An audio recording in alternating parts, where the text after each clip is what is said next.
3 jam yang lalu, seseorang sedang menyusun rencana untuk menjatuhkanmu. Mereka sudah menyiapkan kata-katanya, sudah membayangkan ekspresi wajahmu ketika jatuh, sudah berencana untuk bersenang-senang di atas kesakitanmu. Tapi sesuatu terjadi, sesuatu yang tidak mereka duga. Kamu mungkin sedang merasakan sesuatu hari ini, entah itu tekanan dari seseorang di sekitarmu, kata-kata yang terasa seperti pisau, atau energi gelap yang seolah terus mengincarmu tanpa alasan yang jelas. Dan kamu mungkin bertanya-tanya, apakah semua ini sepadan? Apakah kebaikan yang kamu pilih benar-benar ada artinya? Apakah dunia ini adil? Jawabannya adalah, ya, tapi bukan dengan cara yang kamu kira. Keadilan tidak pernah mengumumkan kedatangannya. Ia tidak mengirim peringatan, tidak ada trompet, tidak ada pesan awal. Keadilan bekerja dalam diam dengan presisi yang absolut, dan ia selalu tiba tepat pada waktunya. Dan hari ini, kita akan bicara tentang mengapa kamu jiwa yang memilih untuk tetap baik di tengah dunia yang keras justru menjadi yang paling terlindungi. Bukan karena kamu lemah, bukan karena kamu mengalah, tapi karena kamu telah memilih sesuatu yang jauh lebih kuat dari dendam, ketenangan. Mari kita mulai. Segmen 1. Keadilan semesta, tepat waktu. Pernahkah kamu melihat seseorang yang tampaknya lolos dari segalanya? Mereka berbohong, memanipulasi, menjegal orang lain, dan semuanya tampak baik-baik saja untuk mereka. Mereka tersenyum, mereka maju, mereka merayakan, dan kamu duduk di sana, bertanya-tanya, di mana keadilannya? Inilah yang perlu kamu pahami. Semesta tidak bekerja seperti sistem hukum manusia yang punya jadwal sidang dan tanggal putusan. Semesta bekerja seperti alam, seperti air yang meresap ke celah terkecil, atau seperti akar pohon yang pelan-pelan membelah batu. Prosesnya tidak selalu terlihat, tapi ia tidak pernah berhenti. Setiap tindakan, setiap kata, setiap niat, setiap pilihan meninggalkan jejak energi. Dan energi itu tidak lenyap begitu saja. Ia berputar kembali, dengan momentum yang sama persis seperti saat ia dilontarkan hanya kali ini kepada si pengirimnya. Bayangkan seseorang yang menggali lubang untuk menjebakmu. Mereka menggalinya dengan semangat, dengan niat, dengan detail yang sangat cermat. Mereka bahkan meletakkan daun-daunan di atasnya agar tidak terlihat. Dan kemudian mereka terlalu fokus pada lubang itu, terlalu asyik memantau apakah kamu sudah jatuh, sehingga mereka tidak melihat bahwa kaki mereka sendiri sudah berada di tepi lubang itu. Bukan kamu yang mendorong mereka, gravitasi yang melakukannya. Ketika seseorang menggunakan seluruh energi mentalnya untuk menjatuhkanmu, ada hal penting yang terjadi. Mereka berhenti memperhatikan diri mereka sendiri.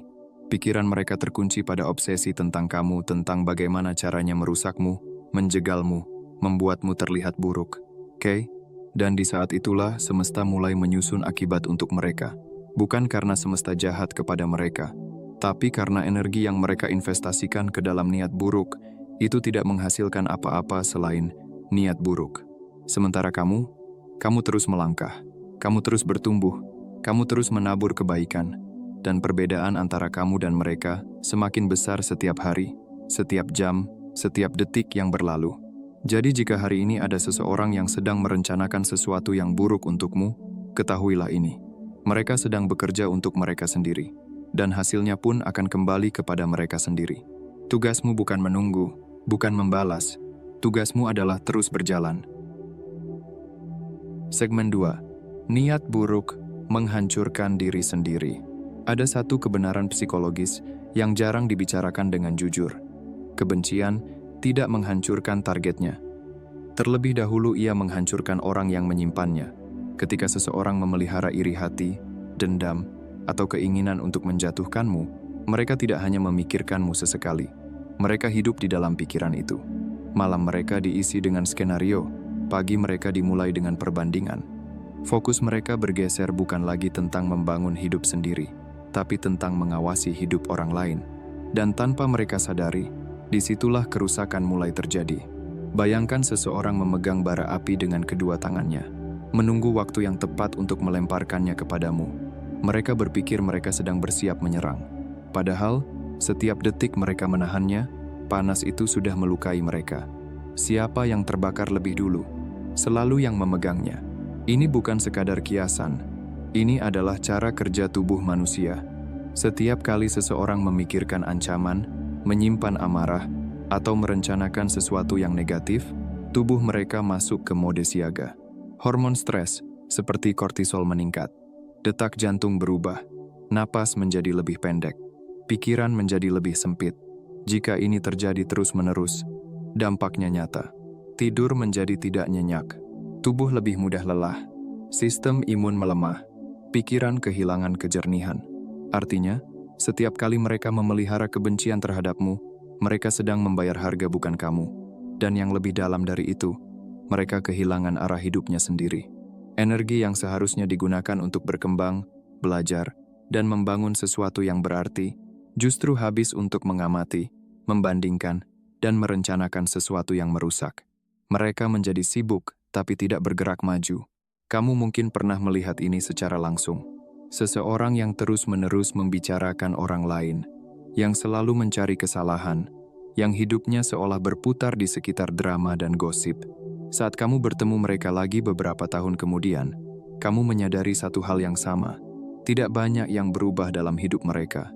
Bukan karena mereka tidak punya potensi, tapi karena fokus mereka salah arah. Kehancuran seperti ini jarang terlihat dramatis.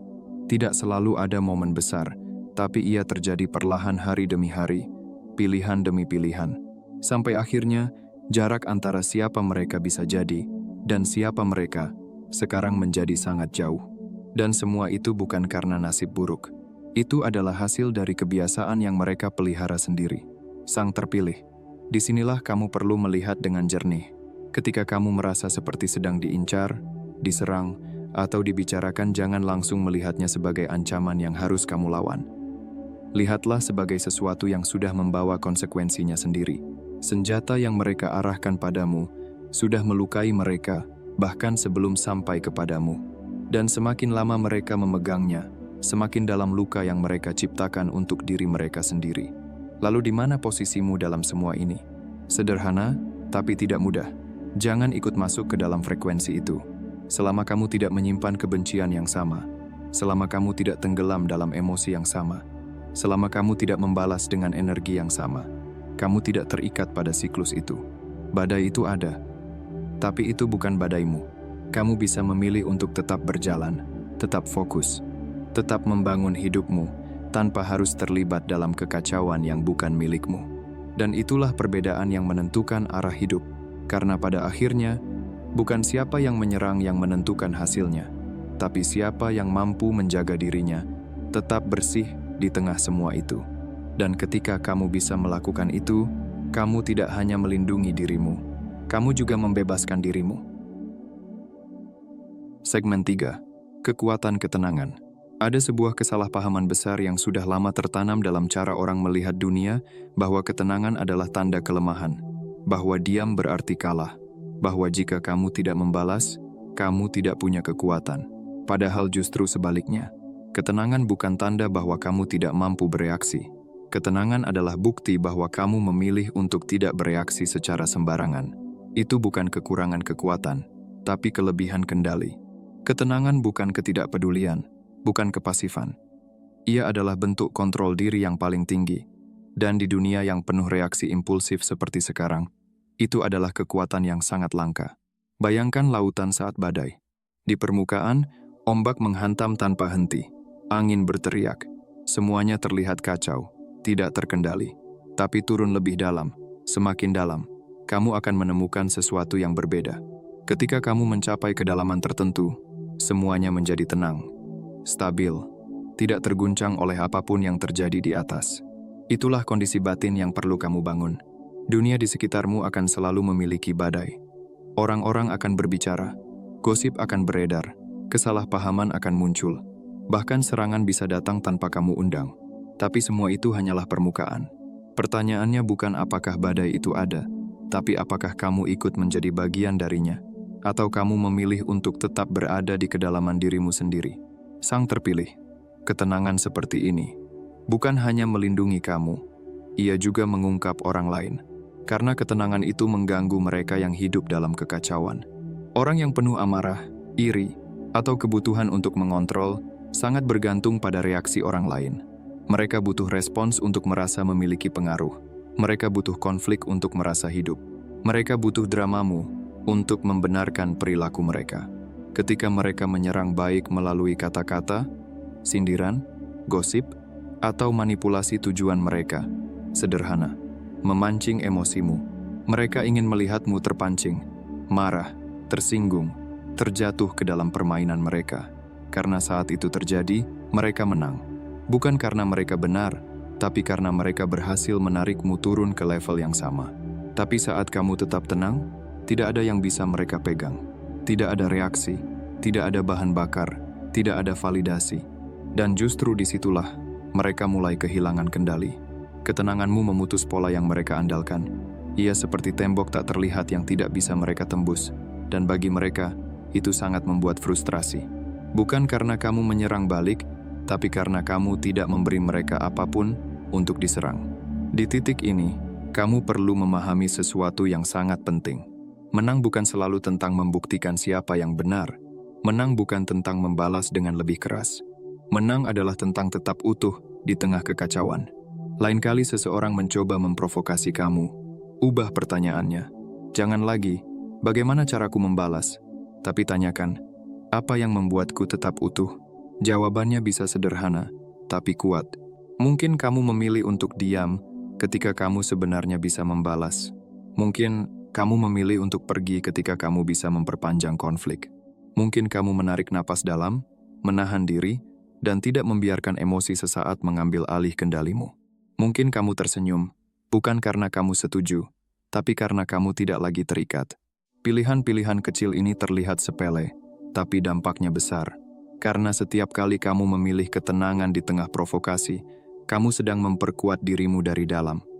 Kamu sedang melatih sistem batinmu untuk tidak mudah terguncang. Dan lebih dari itu, kamu sedang mengambil kembali kendali atas dirimu sendiri. Sang terpilih, banyak orang bisa memenangkan argumen, tapi tidak banyak yang bisa memenangkan dirinya sendiri. Dan ketika kamu bisa tetap tenang di saat kamu punya alasan untuk marah, itu adalah bentuk kemenangan tertinggi. Kemenangan yang tidak perlu pengakuan. Kemenangan yang tidak perlu disaksikan orang lain. Kemenangan yang tidak bisa direbut oleh siapapun. Karena itu terjadi di dalam dirimu. Dan dari situlah kekuatan sejati lahir. Jadi jangan remehkan ketenanganmu. Jangan merasa perlu menjelaskan dirimu hanya karena orang lain tidak mengerti. Jangan terburu-buru membuktikan sesuatu kepada dunia yang selalu berubah. Tetaplah dalam kedalamanmu. Biarkan mereka berisik di permukaan. Biarkan badai datang dan pergi. Karena selama kamu tetap tenang di dalam, tidak ada yang benar-benar bisa menggoyahkanmu. Segmen 4. Serangan berubah menjadi cermin. Ada sesuatu yang sering tidak disadari banyak orang ketika mereka mencoba menjatuhkan orang lain, bahwa tidak semua serangan akan menemukan tempat untuk mendarat. Dan ketika serangan itu tidak menemukan celah, ia tidak hilang begitu saja. Ia berbalik arah, ia kembali ke sumbernya, membawa pantulan yang jauh lebih jujur daripada apapun yang pernah mereka hadapi sebelumnya. Di titik itulah, sesuatu yang sangat dalam mulai terjadi. Orang yang awalnya merasa memegang kendali, yang merasa lebih unggul karena bisa memanipulasi atau menyerang secara halus, tiba-tiba dihadapkan pada sesuatu yang tidak mereka rencanakan. Diri mereka sendiri, tanpa gangguan dari luar, tanpa respons dari targetnya, tanpa konflik yang bisa mereka salahkan, yang tersisa hanyalah keheningan. Dan dalam keheningan itu, cermin mulai bekerja. Mereka mulai melihat apa yang selama ini mereka hindari. Iri hati yang mereka bungkus dengan kritik. Ketakutan yang mereka sembunyikan di balik kontrol. Kekosongan yang mereka tutupi dengan drama. Dan yang paling sulit untuk diterima, bahwa semua itu tidak pernah benar-benar tentang orang lain. Selama ini, mereka tidak sedang melawanmu. Mereka sedang melarikan diri dari diri mereka sendiri. Sang terpilih, inilah mengapa ada serangan yang terasa seperti tidak menyentuhmu sama sekali. Bukan karena kamu kebal secara fisik, tapi karena kamu tidak menyediakan ruang di dalam dirimu untuk energi itu tinggal. Energi hanya bisa beresonansi dengan sesuatu yang sejenis. Ia mencari kecocokan. Ia mencari pintu masuk. Jika tidak ada yang bisa disambungkan, ia tidak punya tempat untuk berakar. Bayangkan api yang dilemparkan kedua benda berbeda. Pada kayu, api akan membesar karena ada bahan yang bisa dibakar. Tapi pada batu, api hanya menyentuh permukaan, lalu padam.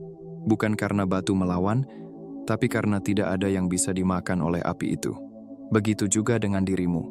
Jika kamu tidak menyimpan kebencian, maka kebencian dari luar tidak akan menemukan bahan untuk tumbuh. Jika kamu tidak memelihara dendam, maka provokasi tidak akan berubah menjadi ledakan. Jika kamu tidak hidup dalam ketakutan, maka ancaman tidak akan menguasai pikiranmu. Ini bukan tentang menjadi sempurna. Ini tentang menjadi sadar dan terus membersihkan apa yang tidak lagi selaras di dalam dirimu. Karena kebenaran yang jarang dibicarakan adalah ini. Serangan paling berbahaya bukan yang datang dari luar, tapi yang menemukan tempat di dalam. Luka lama yang tidak diproses, emosi yang ditekan, amarah yang disimpan diam-diam. Semua itu bisa menjadi bahan bakar yang suatu saat bisa dinyalakan oleh orang lain. Dan ketika itu terjadi, kamu merasa diserang. Padahal yang benar-benar terjadi adalah sesuatu di dalam dirimu sedang bereaksi. Itulah mengapa perjalanan ini bukan tentang melawan dunia, tapi tentang membersihkan diri. Semakin kamu jujur pada dirimu sendiri, semakin kamu memproses luka-lukamu, semakin kamu melepaskan beban yang tidak perlu, semakin sedikit celah yang bisa dimanfaatkan oleh orang lain. Dan di saat yang sama, semakin kuat efek cermin itu bekerja pada mereka. Karena ketika seseorang melemparkan energi negatif dan tidak mendapat respons yang mereka harapkan, mereka tidak punya pilihan selain menghadapinya sendiri. Dan itu tidak mudah. Bagi orang yang terbiasa menyalahkan, cermin terasa kejam. Bagi orang yang hidup dalam penyangkalan, kebenaran terasa mengancam. Mereka mungkin merasa gelisah, bingung, bahkan marah tanpa tahu kenapa. Padahal, yang sedang terjadi sederhana. Mereka melihat diri mereka sendiri dengan lebih jelas dari sebelumnya. Sang terpilih, disinilah kekuatanmu yang sebenarnya. Bukan dalam membalas, bukan dalam membuktikan, bukan dalam memenangkan konflik, tapi dalam kemampuan untuk tetap bersih di dalam, sehingga apapun yang datang dari luar tidak bisa menguasaimu. Ketika kamu tidak bereaksi secara emosional terhadap provokasi, kamu memutus siklus. Kamu tidak memberi mereka cerita yang mereka butuhkan. Kamu tidak memberi mereka peran dalam hidupmu. Dan tanpa peran itu, mereka kehilangan arah. Karena banyak orang tidak benar-benar mencari kebenaran mereka, mencari reaksi. Mereka mencari validasi dari konflik. Mereka mencari pembenaran untuk tetap menjadi versi diri mereka yang sama. Ketika itu tidak mereka dapatkan darimu, sistem mereka mulai runtuh. Dan disitulah cermin bekerja paling kuat. Namun, ini juga menjadi pengingat untukmu. Jangan pernah merasa lebih tinggi hanya karena kamu tidak bereaksi. Jangan mengubah kesadaran menjadi kesombongan. Karena saat kamu mulai merasa lebih baik, disitulah celah baru bisa terbuka. Tetap rendah hati, tetap jernih, tetap sadar. Karena tujuan akhirnya bukan membuat orang lain melihat kesalahan mereka. Tujuanmu adalah memastikan bahwa kamu tidak lagi membawa hal-hal yang bisa melukaimu dari dalam. Biarkan mereka menghadapi cermin mereka sendiri. Itu bukan tanggung jawabmu. Tugasmu sederhana, tapi tidak selalu mudah. Menjaga batinmu tetap bersih, menjaga pikiranmu tetap jernih, dan menjaga dirimu tetap berada pada frekuensi yang tidak bisa disentuh oleh niat buruk. Dan saat kamu benar-benar berada di titik itu, kamu akan menyadari sesuatu yang penting. Bukan kamu yang kebal, tapi tidak ada lagi yang bisa melukaimu dengan cara yang sama seperti dulu. Karena kamu sudah tidak menjadi tempat bagi energi itu untuk tinggal. Segmen 5. Bahaya perbandingan dan iri hati. Kita hidup di dunia yang secara halus, tapi terus-menerus, mendorongmu untuk membandingkan diri. Setiap hari kamu disuguhi potongan-potongan kehidupan orang lain yang terlihat sempurna, pencapaian, kebahagiaan, kemewahan, pengakuan. Di media sosial, yang terlihat hanyalah hasil akhir, bukan proses. Di lingkungan kerja, kamu dihadapkan pada kompetisi yang kadang tidak sehat. Bahkan dalam keluarga, perbandingan bisa muncul dalam bentuk yang paling dekat dan paling menyakitkan. Tanpa kamu sadari, semua itu membentuk satu ruang-ruang yang gelap dan penuh tekanan tempat iri hati tumbuh dengan cepat. Seperti jamur yang berkembang di tempat lembab, ia tidak butuh banyak untuk muncul. Cukup satu rasa, aku kurang, atau aku tertinggal, dan perlahan ia mulai mengambil alih cara pandangmu. Tapi ada satu hal yang perlu kamu pahami dengan sangat jelas. Orang yang menyerangmu, meremehkanmu, atau mencoba menjatuhkanmu, seringkali bukan karena kamu kurang. Justru sebaliknya, mereka melihat sesuatu dalam dirimu yang tidak bisa mereka miliki dengan cara instan. Sesuatu yang tidak bisa dibeli, tidak bisa ditiru, dan tidak bisa dipalsukan. Kedamaianmu, cara kamu tetap tenang di tengah tekanan, cara kamu tidak mudah terpancing, cara kamu tetap berdiri tanpa harus membuktikan diri ke siapapun. Itu adalah hal yang sangat langka di dunia yang penuh kebisingan ini. Dan bagi mereka yang hidupnya dipenuhi kecemasan, perbandingan, dan kebutuhan validasi, ketenanganmu terasa mengganggu. Karena kehadiranmu secara tidak langsung mengingatkan mereka pada apa yang belum mereka miliki dalam diri mereka sendiri. Dan disitulah konflik sering dimulai. Ketika seseorang tidak tahu bagaimana cara membangun kedamaian dalam dirinya, insting yang muncul bukanlah belajar melainkan mengganggu. Bukan membangun melainkan merusak. Bukan memperbaiki diri melainkan mencoba menarik orang lain turun. Bukan karena mereka jahat sepenuhnya, tapi karena mereka terluka. Dan orang yang terluka, jika tidak sadar, akan melukai. Mereka mungkin tidak menyadari apa yang mereka lakukan. Tapi pola itu nyata. Mereka membandingkan, meremehkan, menyindir, atau bahkan mencoba membuatmu meragukan dirimu sendiri. Dan seringkali, itu dibungkus dalam kalimat yang terdengar, normal. Lihat dia, lebih sukses dari kamu. Kenapa kamu belum sampai di sana? Harusnya kamu bisa lebih dari ini. Kalimat-kalimat seperti ini bukan sekadar opini. Itu adalah cerminan dari cara mereka melihat dunia dan lebih dalam lagi, cara mereka melihat diri mereka sendiri. Jadi ketika kamu mendengarnya, jangan langsung menerimanya sebagai kebenaran tentang dirimu. Itu bukan tentang kamu. Itu tentang mereka, sang terpilih. Ini adalah titik di mana banyak orang tersesat. Mereka mulai membuktikan diri. Mereka masuk ke dalam permainan perbandingan. Mereka berlari lebih cepat, bukan karena mereka tahu arah mereka, tapi karena mereka takut tertinggal. Dan disitulah mereka kehilangan jalur mereka sendiri. Karena begitu kamu masuk ke dalam permainan itu, kamu sudah kalah. Bukan karena orang lain menang, tapi karena kamu meninggalkan perjalananmu sendiri demi mengikuti standar yang bukan milikmu. Ingat ini dengan sangat dalam. Hidupmu bukan perlombaan lurus, dengan satu garis finish yang sama untuk semua orang. Hidupmu adalah perjalanan yang unik. Kamu punya ritme sendiri, waktu sendiri, pelajaran sendiri, dan tujuan yang mungkin tidak bisa dipahami oleh orang lain. Apa yang terlihat lambat bagi orang lain, bisa jadi adalah proses yang tepat untukmu. Apa yang terlihat tertinggal, bisa jadi adalah persiapan untuk sesuatu yang lebih besar. Kamu tidak perlu menjelaskan itu. Kamu hanya perlu menjalaninya. Dan yang paling penting, kamu tidak perlu membuktikan apapun kepada siapapun. Karena nilai dirimu tidak ditentukan oleh perbandingan, tidak oleh pencapaian orang lain, tidak oleh seberapa cepat kamu sampai. Nilai dirimu ditentukan oleh seberapa jujur kamu menjalani hidupmu sendiri. Jadi lain kali kamu dihadapkan pada perbandingan, berhentilah sejenak, tarik napas, dan ingat kamu tidak sedang berlomba dengan siapapun. Kamu hanya sedang berjalan menuju versi dirimu yang paling utuh, dan tidak ada seorang pun yang bisa memenangkan hidupmu selain kamu sendiri. Segmen 6, panggilan untuk tetap sadar. Kita sampai di bagian terakhir hari ini, dan justru disinilah semuanya menjadi nyata. Bukan tentang apa yang kamu dengar, tapi tentang apa yang kamu pilih setelah ini. Karena pengetahuan tanpa kesadaran hanya akan lewat begitu saja, tetapi kesadaran yang dipegang akan mengubah arah hidupmu. Sepanjang hidupmu, tekanan dari luar tidak akan pernah benar-benar hilang.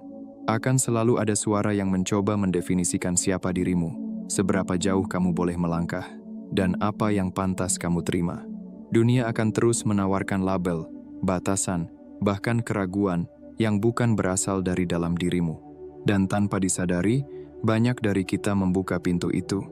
Kita menyerap semuanya. Kita bereaksi tanpa jeda. Emosi orang lain menjadi emosi kita. Kekacauan orang lain menjadi bagian dari pikiran kita. Kita ikut terbawa, tanpa pernah bertanya, apakah ini benar milikku? Disinilah kesadaran menjadi pembeda. Yang terpilih, hidup tidak pernah berhenti menguji fokusmu. Akan selalu ada hal yang mencoba menarik perhatianmu, memancing reaksimu, bahkan menguras energimu. Tapi di tengah semua itu, kamu diberi satu kekuatan, yang sering diabaikan kemampuan untuk memilih bagaimana kamu merespons. Kamu tidak harus merespons semua hal. Tidak semua pesan butuh jawaban. Tidak semua provokasi layak mendapatkan perhatianmu. Dan kamu tidak perlu menjelaskan dirimu kepada semua orang, terutama kepada mereka yang sejak awal tidak benar-benar ingin memahami. Yang paling penting, kamu tidak harus membawa beban yang bukan milikmu. Banyak orang hidup dalam tekanan, karena tanpa sadar mereka memikul emosi orang lain, kekecewaan orang lain, kemarahan orang lain, bahkan ekspektasi yang tidak pernah mereka pilih. Lama-kelamaan, mereka lupa mana yang benar-benar berasal dari dalam diri mereka dan mana yang hanya menempel dari luar. Disinilah jeda menjadi kekuatan. Jeda bukan kelemahan, jeda adalah kendali. Saat kamu berhenti sejenak sebelum bereaksi, kamu memberi dirimu ruang untuk melihat dengan lebih jernih. Kamu tidak lagi bertindak dari dorongan sesaat, tapi dari kesadaran yang utuh. Dalam jeda itu, kamu mulai mengamati tanpa harus terlibat. Kamu melihat tanpa harus langsung menilai. Dan perlahan, kamu belajar memilah mana yang benar-benar milikmu, dan mana yang hanya lewat dalam hidupmu. Kesadaran bukan berarti kamu menjadi dingin atau tidak peduli. Justru sebaliknya, kesadaran membuatmu lebih hadir, lebih peka, tapi tanpa kehilangan dirimu sendiri. Kamu tetap bisa peduli, tanpa harus tenggelam dalam masalah orang lain. Kamu tetap bisa mendengar, tanpa harus menyerap semua beban.